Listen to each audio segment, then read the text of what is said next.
This is an article from tipofthebeak.blogspot.com. Sunday, July 9th, 2017. Hawking exposes willful public complicity with deception. And what the writer suggests here is that to believe the Hawking story is akin to insisting Santa Claus is real. That this is in fact a literal puppet based on a fairy tale. He describes the neurodegenerative disease that affects the nerve cells in the brain and spinal cord, a progressive disease that he's had for 55 years. And then he goes into a discussion about the voice synthesizer. See, we're led to believe, or expected to believe, that Hawking can use cheek twitches to formulate articulate sentences on complex subject matter in real time. He says, let's take a moment and ponder that. Imagine the real-world application of such an efficient communication technology. Even the military could make use of it.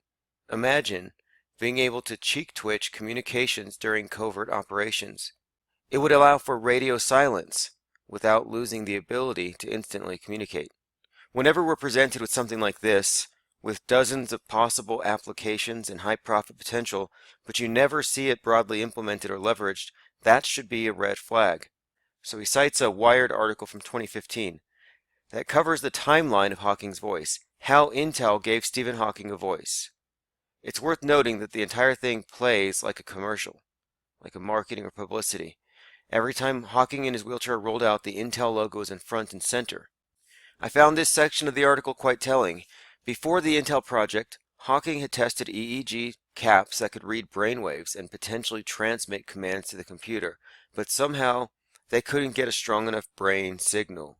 We would flash letters on the screen and he'd try to select the right letter by registering the brain's response. It worked fine with me, but Stephen tried it and it didn't work well. They could not get a strong enough signal to noise. One has to appreciate the irony in one of scientism's intellectual superstars being unable to generate strong enough brain signal to register with the experimental hardware.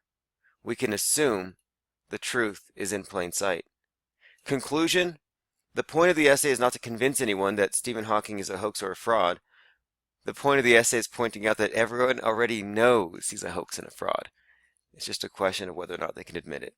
In many ways, Hawking's phenomenon is more disturbing than the spinning ball because it reveals something alarming about our society, that the majority is willing to play along with scientific assertions no matter how absurd.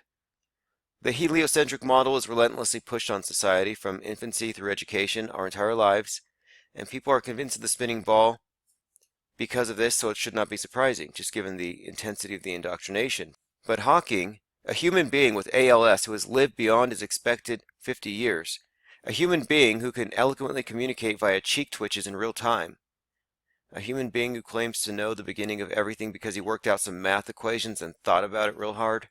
This is a fairy tale too grand for even the most deluded to truly believe.